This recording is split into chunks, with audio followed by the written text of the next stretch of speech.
नमस्कार दोस्तों, स्वागत है आप सभी का आपके अपने YouTube channel online study DK में। और आज हम देखने वाले हैं सीटेट ऑनलाइन पूछे गए सामाजिक विज्ञान के प्रश्नों का समावेश। और यहाँ पर ये क्वेश्चन आपके लिए काफी हेल्पफुल रहेंगे आपके आने वाले सीटेट एग्जाम दिसंबर, क्योंकि यदि आप फर्स्ट टाइम देने से जा रहे हैं सीटेट एग्जाम तो यहाँ पर पता चलेगा आपको किस प्रकार के प्रश्न सीटेट एग्जाम में पूछे जाते हैं।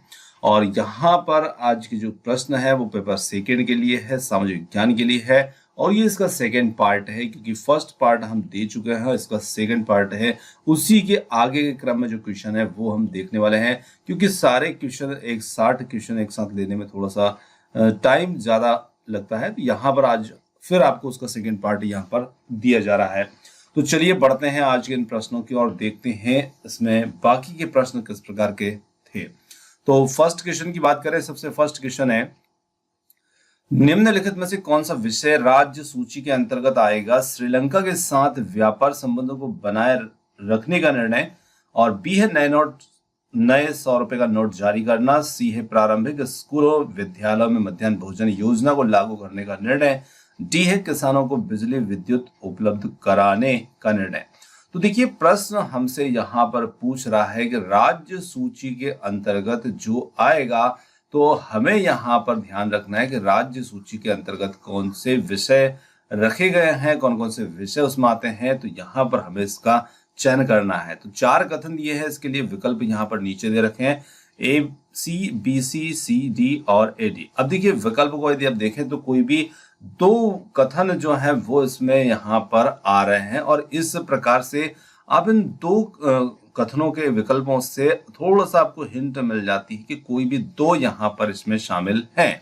अब आप चारों को जरा ध्यान से देखिए और यहाँ पर कौन से जो निर्णय है वो राज्य सरकार राज्य सूची के अंतर्गत इसमें शामिल होते हैं। तो यहाँ पर यदि हम देखें तो विकल्प कथन जो सी वाला है और डी वाला है, जिसमें प्रारंभिक स्कूल विद्यालयों में मध्याह्न भोजन योजना को लागू करने का निर्णय, किसानों को बिजली उपलब्ध कराने का निर्णय, ये राज्य सूची के अंतर्गत आएंगे। बाकी 2 इसमें नहीं आते हैं। तो यहाँ पर हमारे लिए उत्तर जो होगा वो बन जाता है विकल्प नंबर 3, जो कि है सी और डी वाला यहाँ पर उत्तर होगा। तो इस प्रकार से प्रश्न के विकल्पों को से भी आपको काफी आसानी मिल जाती है उत्तर को निकालने में। आगे बढ़े और अगले प्रश्न को देखें। तो अगला प्रश्न आता है, अगर एक व्यक्ति को अस्पताल में चिकित्सा उपचार मना कर दिया गया है और उसके कौन से अधिकार का प्रत्यक्ष रूप से ये उल्लंघन है?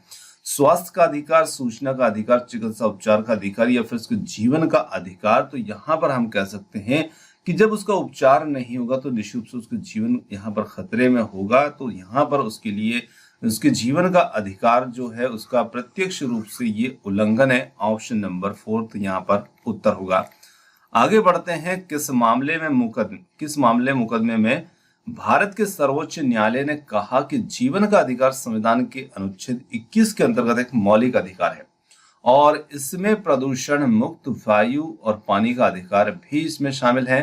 तो यहाँ पर किस मामले मुकदमे में यह बात कही गई थी? तो यहाँ पर देखिए MC मेहता बनाम भारतीय संघ, सुभाष कुमार बनाम बिहार राज्य, सी है 3rd यहाँ पर समित मेहता बनाम भारतीय संघ, और 4th है यमुना फ्लड प्लेन पर आर्ट ऑफ लिविंग मुकदमा या मामला। तो यहाँ पर ऑप्शन नंबर जो सेकेंड होगा सुभाष कुमार बनाम बिहार राज्य, ऑप्शन नंबर सेकेंड यहाँ पर उत्तर होगा।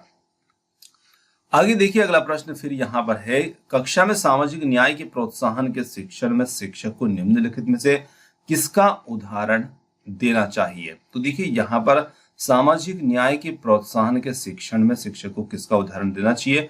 छुआछूत, अस्पृश्यता का उन्मूलन, संविधान का अनुच्छेद 17 या फिर आरक्षण नीति या फिर न्यायिक समीक्षा। यहाँ पर हमें करना है सही विकल्प का इसमें चयन। तो यहाँ पर इसके विकल्पों को देखते हैं, केवल ए है, केवल बी है, ए और बी है और बी और सी है।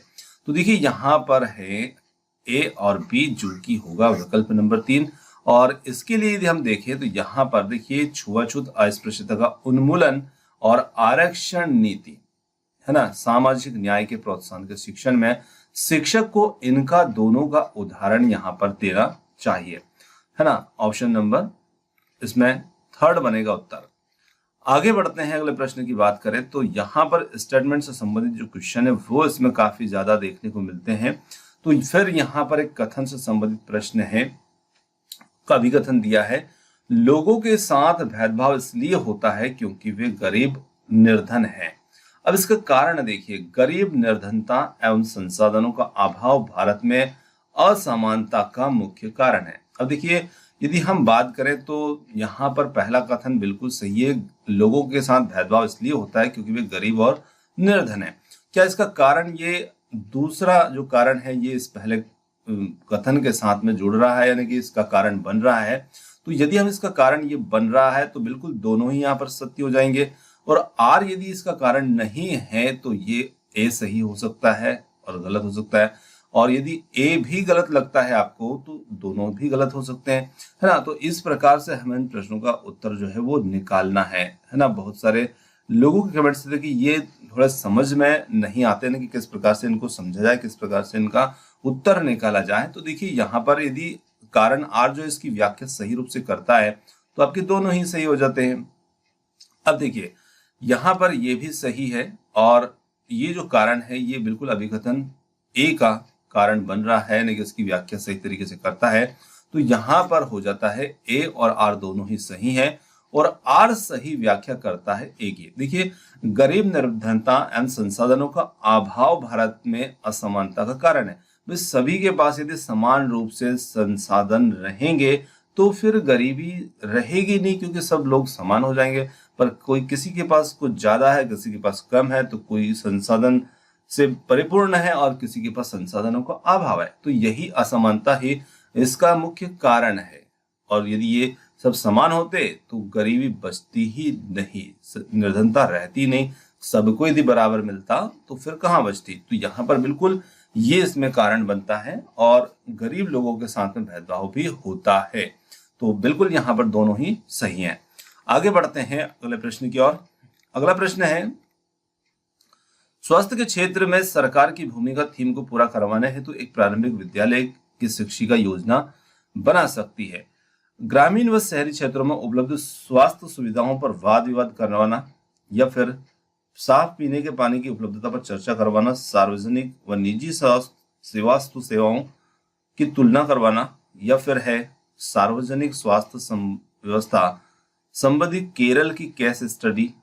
उपयुक्त विकल्प का यहाँ पर चुनाव कीजिए। तो देखिए, यदि हम यहाँ पर चुनाव करें तो स्वास्थ्य क्षेत्र में सरकार की भूमिका जो थीम है उसको पूरा करवाने हेतु प्रारंभिक विद्यालय की शिक्षिका क्या योजना यहाँ पर बना सकती है। तो इसमें जो योजना बना सकती है वो रहेगी, ग्रामीण व शहरी क्षेत्र में जो स्वास्थ्य सुविधाएं हैं उन पर वाद विवाद करवा करके, है ना, और साफ पानी के उपलब्धता पर चर्चा करवा करके, इसी के साथ में सार्वजनिक और निजी स्वास्थ्य सेवाओं की तुलना भी करवा सकती हैं, और सार्वजनिक स्वास्थ्य व्यवस्था संबंधी केरल की केस स्टडी भी करवा सकती है। तो यहाँ पर बिल्कुल इसमें बनते हैं हमारे जो कारण बनते हैं वो ए, बी, सी और डी, दो चारों ही इसमें बनते हैं।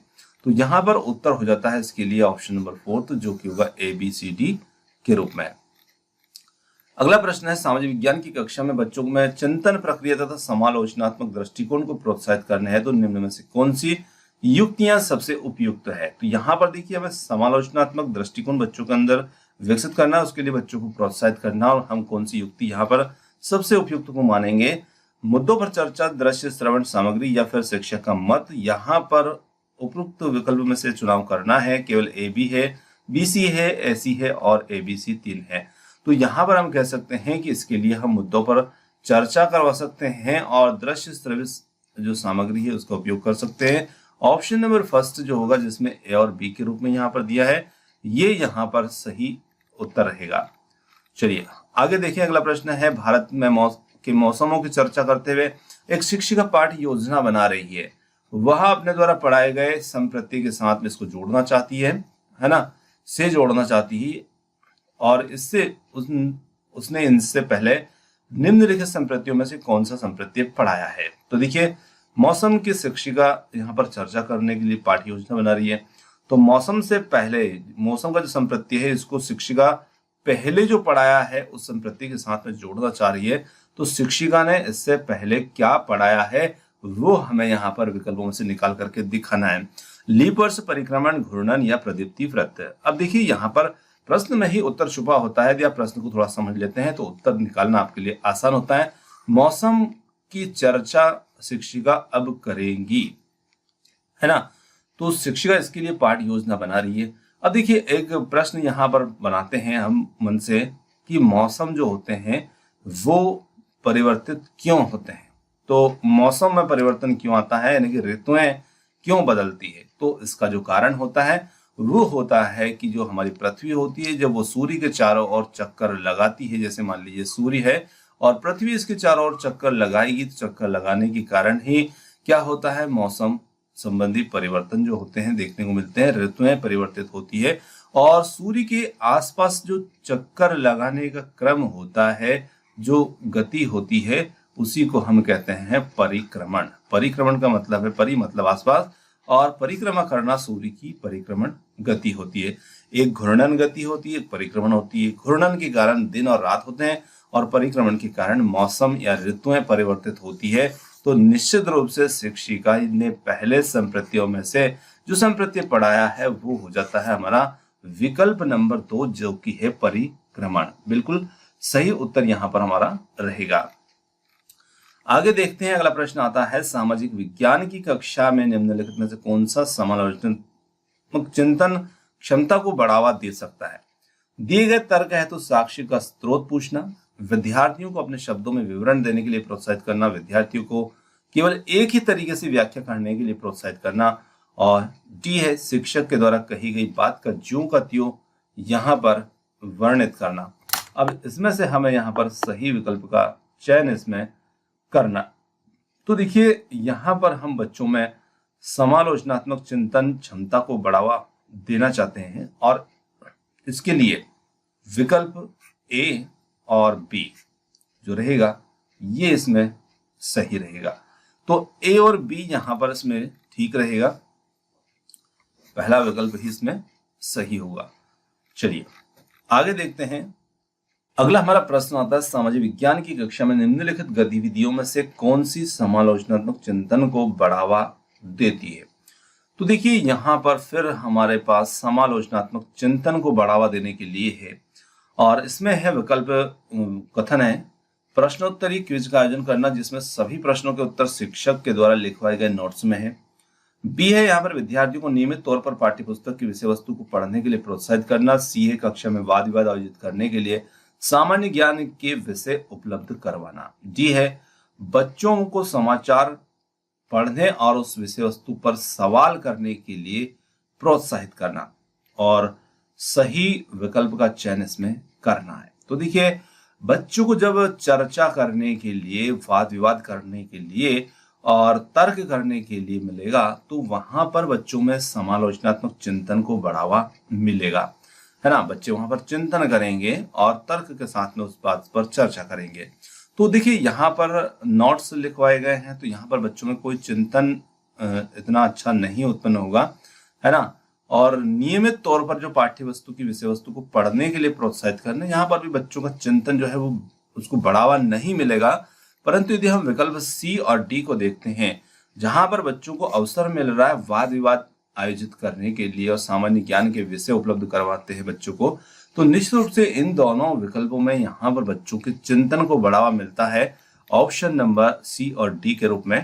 तो सी और डी में हमारा जो विकल्प नंबर 4 है वो बन रहा है इसमें यहाँ पर उत्तर। आगे देखिए, विद्यालय में कर्मचारी की नियुक्ति करने हेतु विकसित किए जाने वाली आकलन विधि की प्रकृति में होना चाहिए। अब इसमें क्या होना चाहिए, अधिगम का आकलन, अधिगम की तरह आकलन, या अधिगम के लिए आकलन, या रचनात्मक आकलन। तो विद्यालय में कर्मचारी की नियुक्ति करने है तो विकसित किए जाने वाली जो आकलन विधि रहेगी उसमें हमारी जो प्रकृति मतलब विधि की प्रकृति जो होना चाहिए वो होना चाहिए अधिगम का आकलन। ऑप्शन नंबर फर्स्ट यहां पर होगा इस प्रश्न का उत्तर। आगे बढ़ते हैं, यहां पर फिर सुमेलित करने वाला क्वेश्चन दे रखा है जिसमें हमें निम्नलिखित का मिलान करना है और इनका मिलान इसमें करना है। तो मिलान की यदि हम बात करें इसमें, तो देखिए यहां पर अधिगम चुनौतियां, प्रश्न को हम मिलान कर लेते हैं उसके बाद इसके विकल्पों को आप समझ लेना।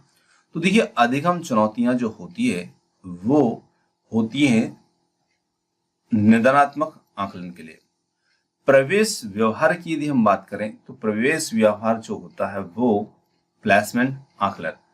प्रमाणीकरण की यदि हम बात करें तो प्रमाणीकरण जो होता है वो योगात्मक आकलन, और अधिगम प्रगति वो है रचनात्मक आकलन। तो इस प्रकार से हमारा जो मिलान रहेगा वो इनका रहेगा, और इसके लिए हमारा जो विकल्प 2 होगा वो जिम्मेदार होगा इन्हें इस प्रकार से मिलाने के लिए। चलिए आगे देखते हैं। अगला क्वेश्चन है, निम्न में से कौन से प्रश्न अधिगमकर्ता के संकल्पनात्मक ज्ञान का आकलन करते हैं? राज्य तथा सरकार के बीच के अंतर पर चर्चा कीजिए। मौलिक अधिकार क्या है? भारत गणतंत्र कब बना? क्या होगा यदि चुने हुए प्रतिनिधियों की शक्ति पर कोई प्रतिबंध ना हो?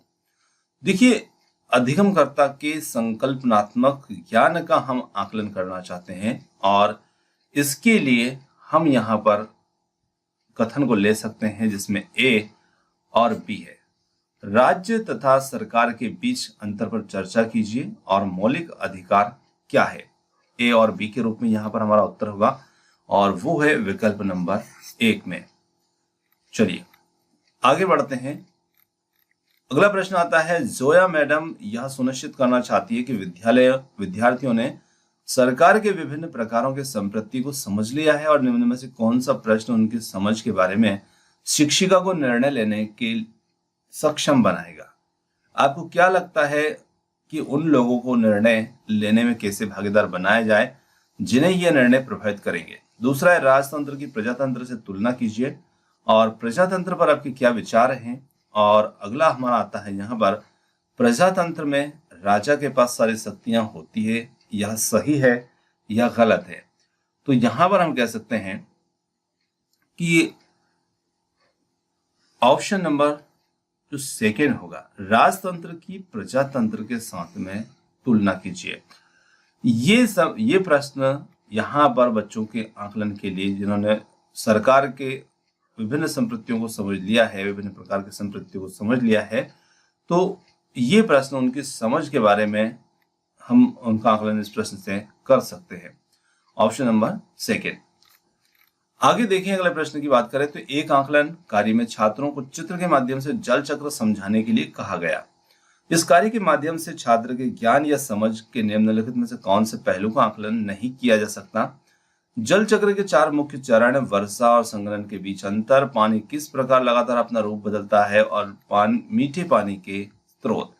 तो यहां पर हम कह सकते हैं कि किस कार्य के माध्यम से यहाँ पर ज्ञान या समझ से पहलू से आकलन नहीं किया जा सकता है? तो देखिए, जिससे आकलन नहीं किया जा सकता है वो इसमें रहेगा मीठे पानी के स्रोत। ऑप्शन नंबर 4 जो होगा ये, क्योंकि हम बच्चों का आकलन जल चक्र के ऊपर कर रहे हैं, तो सिर्फ मीठे पानी के स्रोत से ये पता नहीं चल पाएगा कि बच्चे ने जल चक्र को ठीक से समझा है या नहीं समझा है। बाकी अन्य तीनों विकल्पों से देखिए, जल चक्र के बारे में हमें बच्चों के आकलन का पता इसमें चलेगा कि किस प्रकार बच्चे ने इसको समझा है। आगे देखिए तो अगला प्रश्न आता है, यहाँ पर फिर हमें सुमेलित करने से संबंधित प्रश्न दिया है, और इसमें यदि हम देखें तो जिला परिषद को हम यहाँ पर मिलान कर सकते हैं। जिला परिषद जिलाधीश से संबंधित होगा। ग्राम सभा यहाँ पर बी जो है वो गांव से संबंधित होगी, क्योंकि ग्राम सभा गांव में होती है। वार्ड समिति जो है, वार्ड समिति यहाँ पर नगर पालिकाओं में होगी, और निगम महापौर से संबंधित होगा। इस प्रकार से हम इनका मिलान इसमें कर देंगे। काफी सरल सा है, और इन सभी को आप सभी अच्छी तरीके से जानते भी हैं, और इसके लिए हमारा जो विकल्प 1 होगा वही इस प्रश्न के लिए उत्तर होगा। चलिए आगे देखिए, अनियमित मजदूर श्रमिक शब्द की कक्षा में व्याख्या करते हुए आप निम्नलिखित में से कौन सा उदाहरण प्रस्तुत करेंगे? देखिए, हमें यहाँ पर मजदूर या अनियमित श्रमिक के बारे में बात करनी है, तो यहाँ पर हम कौन सा उदाहरण ले सकते हैं?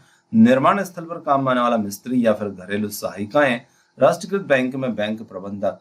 तो देखिए, मैनेजर को तो हम यहाँ मजदूर श्रमिक से नहीं जोड़ सकते हैं, तो निश्चित रूप से अनियमित की बात की गई है, तो यहाँ पर ए और बी जो है ये अनियमित मजदूर या श्रमिक शब्द को परिभाषित करने के लिए कथन ठीक रहेंगे, जिसमें केवल ए और बी यहाँ पर हमारा उत्तर रहेगा। तो ऑप्शन नंबर फर्स्ट जो होगा वो इसमें उत्तर होगा। आगे देखिए, अगला प्रश्न आता है, निम्नलिखित कथनों को पहिए तथा सही विकल्प का, सॉरी पहिए नहीं है वो पढ़िए था, ये मिसप्रिंट हुआ थोड़ा सा, पढ़िए है ना, और सही विकल्प का चयन इसमें कीजिए।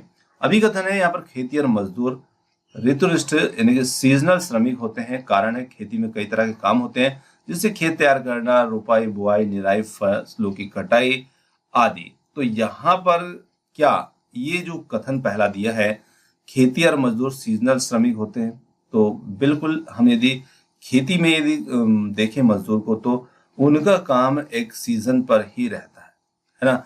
जैसे गर्मी जब होती है तो गर्म फसल कट जाती है, उसके बाद मजदूरों का कोई काम नहीं बचता है।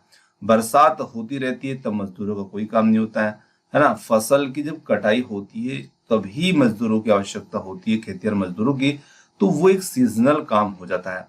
और दूसरा यदि हम कारण देखें तो खेती में कई तरह के काम भी होते हैं, जैसे खेत तैयार करना, रोपाई, बुआई, निराई, फसलों की कटाई, तो ये सब काम भी जो होते हैं सीजनल ही होते हैं। और यहाँ पर जो कारण आर है वो बिल्कुल उस कथन की व्याख्या सही रूप से करता है। तो हम यहाँ कह सकते हैं कि ए और आर दोनों ही सही हैं, और आर यहाँ पर सही रूप से व्याख्या करता है ए वाले की। आगे बढ़ते हैं, अगले प्रश्न को देखिए। निम्नलिखित कथनों को पढ़िए और सही विकल्प का चयन कीजिए। यहाँ पर सही विकल्प 2 दे रखे हैं जिन्हें पढ़ना है।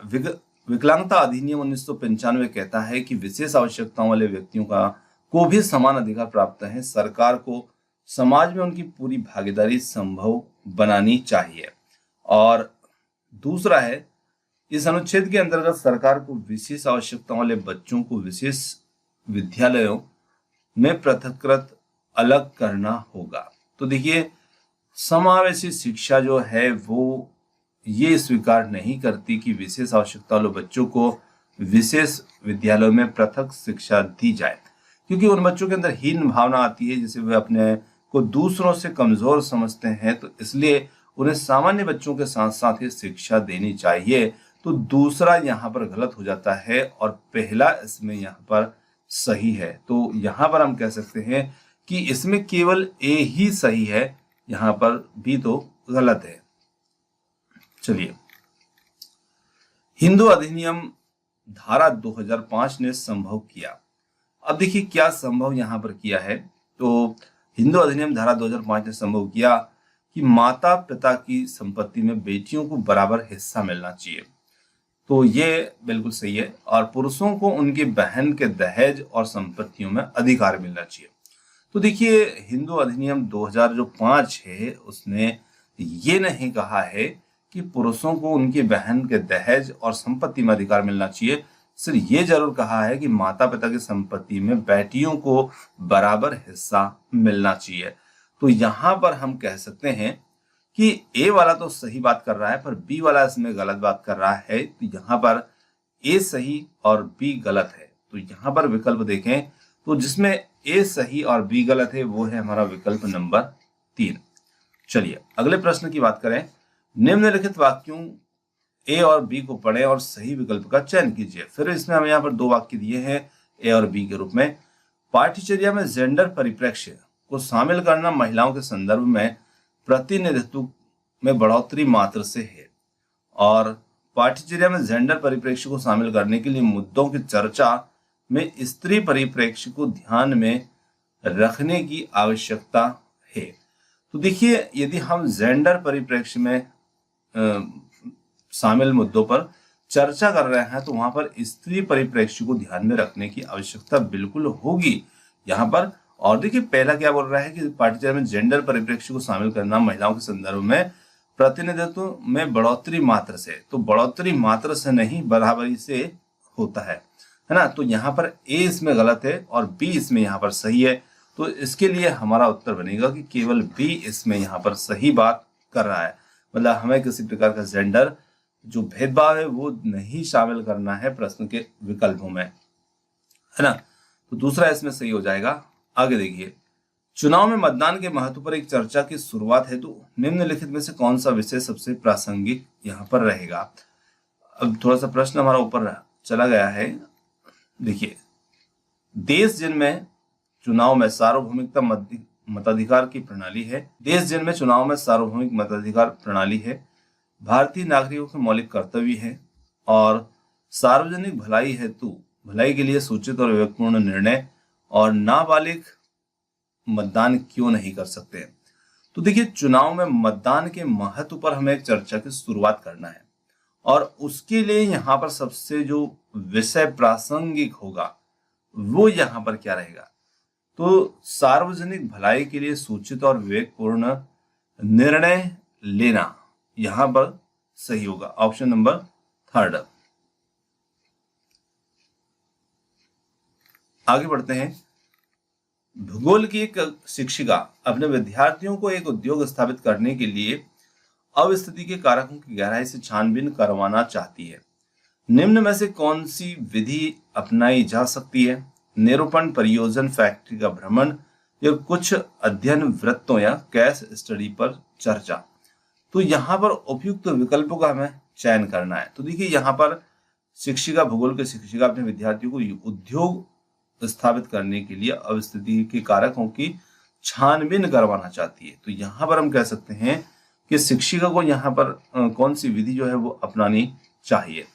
तो यहाँ पर विधि जो रहेगी वो रहेगी बी, सी और डी। निरूपण जो रहेगा वो इससे संबंधित यहाँ पर नहीं रहेगा। चलिए आगे बढ़ते हैं। अगला प्रश्न आता है, 1975 और 1977 के बीच भारत में आपातकाल की अवधि के दौरान भारत सरकार ने पत्रकारों के लिए कुछ नियम निर्धारित किए और उन्हें दिए गए दिशा निर्देशों का पालन करने के लिए भी कहा गया। सभी समाचार पत्रों को कोई भी लेख प्रकाशित करने से पहले सरकार से अनुमति लेने को कहा गया। यह उदाहरण निम्नलिखित में से किन सिद्धांतों को समझाने के लिए उपयुक्त है? अब देखिए, प्रश्न को आप थोड़ा सा समझिएगा। 75-77 के बीच में आपातकाल की अवधि की बात इसमें की गई है और इस दौरान भारत सरकार ने पत्रकारों के लिए कुछ नियम तय कर दिए थे, है ना, और उनका पालन करने के लिए भी कहा गया था। तो ये किन सिद्धांतों को समझाने के लिए उपयुक्त है? सामाजिक विज्ञापन, अभिवेचन, सेंसरशिप या भेदभाव या लोकतंत्र के नुकसान। तो यहाँ पर उत्तर बनेगा इसमें हमारा अभिवेचन, जिसे सेंसरशिप कहते हैं। देखिए, सेंसरशिप क्या चीज होती है? तो सरकार जो होती है, कोई भी मीडिया, प्रकाशन, अखबार, इनके लिए कुछ ना कुछ नियम तय करती है। जैसे कोई फिल्म होती है तो सेंसर बोर्ड को क्यों भेजी जाती है कि भाई वो उसको सर्टिफाई करे, यानी कि उसमें यदि कुछ अंश ऐसे लगते हैं जो प्रसारित नहीं होने चाहिए तो वो उन्हें हटवा सकती है। बस वही अभिवेचन है, उसी को हम सेंसरशिप कहते हैं। तो ऐसा ही 1975-77 के बीच में आपातकाल की अवधि के दौरान भारत सरकार ने पत्रकारों के लिए कुछ नियम निर्धारित किए थे, यानी कि कुछ ऐसे अंश जो उस समय परिस्थिति के लिए ठीक नहीं है उनमें काटछाट की जाए, उनको हटाया जाए। ऐसे नियम तय करना अभिवेचन सिद्धांतों को समझाने के लिए उपयुक्त है। तो ये उदाहरण किन सिद्धांतों को समझाने के लिए उपयुक्त है? तो अभिवेचन, जिसे हम सेंसरशिप कहते हैं। चलिए आगे बढ़ते हैं। डॉक्टर भीमराव अंबेडकर के बचपन के अनुभवों पर रोल प्ले निम्न में से किसे समझाने में सामाजिक विज्ञान के विद्यार्थियों के लिए सहायक हो सकता है? उन तरीकों व साधनों को जिनके द्वारा भारतीय संविधान लिखा गया, समाज के हसियाई समूहों के साथ समानुभूति, औपनिवेशकों के समय में अस्पृश्यता का चलन कैसा था। तो देखिए, यदि हम डॉक्टर भीमराव अंबेडकर के अनुभवों पर रोल प्ले करना चाह रहे हैं तो हम किसे समझने में यहाँ पर विद्यार्थियों के लिए सहायक होगा? तो देखिए, तरीके व साधन का तो बच्चे छोटे हैं तो उस स्थिति में वो अनुभव नहीं कर पाएंगे, पर समाज के हसियाई समूह के साथ में सहानुभूति और अस्पृश्यता का चलन कैसा था, ये जरूर बच्चे यहाँ पर अनुभव कर पाएंगे इस रोल प्ले से। तो यहाँ पर ए और बी के रूप में जो हमारा विकल्प 1 होगा वो इसमें यहाँ पर, सॉरी ए नहीं, ए तो गलत है, मतलब उसको शामिल नहीं किया क्योंकि छोटे बच्चे होने की वजह से। तो बी और सी, तो बी और सी में यहाँ पर हमारा बन रहा है विकल्प नंबर 2, केवल बी और सी। चलिए आगे बढ़ते हैं, अगले प्रश्न की बात करें। विद्यार्थियों के द्वारा कक्षा में पूछे गए प्रश्न हमारे शहर इतने गंदे क्यों हैं को संबोधित करने के लिए शिक्षिका इस पर विभिन्न दृष्टिकोण उपलब्ध करवाने का निर्णय लेती है। निम्न में से कौन सी सबसे उपयुक्त युक्ति होगी?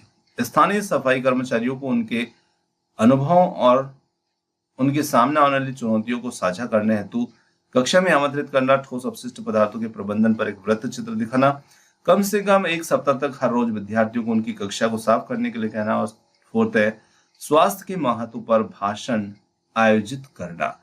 तो यहां पर हम कह सकते हैं कि हमारे शहर इतने गंदे क्यों हैं, इसको संबोधित करने के लिए हर शिक्षिका जो यहाँ पर कौन सी रणनीति शिक्षा के लिए उपयुक्त होगी, स्थानीय सफाई कर्मचारी को उनके कार्य अनुभव और सामने आने वाली चुनौतियों को साझा करने के लिए कक्षा में आमंत्रित करना।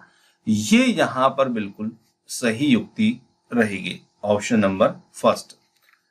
आगे बढ़ते हैं, अगले प्रश्न की बात करें। सामाजिक विज्ञान में एक शिक्षक चाहते थे कि उनके छात्र पिछली राज्य सरकार द्वारा लागू की गई स्वास्थ्य नीति को समझे। पूर्व स्वास्थ्य मंत्री का लेख इस विषय पर विस्तृत जानकारी देता है, लेकिन उन पर हाल ही में भ्रष्टाचार के आरोप लगे हैं, इसलिए शिक्षक असमंजस में है और क्या उसे इस लेख को शामिल करना चाहिए या नहीं, या उपयोग करना चाहिए या नहीं। तो सामाजिक विज्ञान के शिक्षक के लिए निम्न में से कौन सी सबसे जिम्मेदारी पूर्ण कार्रवाई यहाँ पर रहेगी।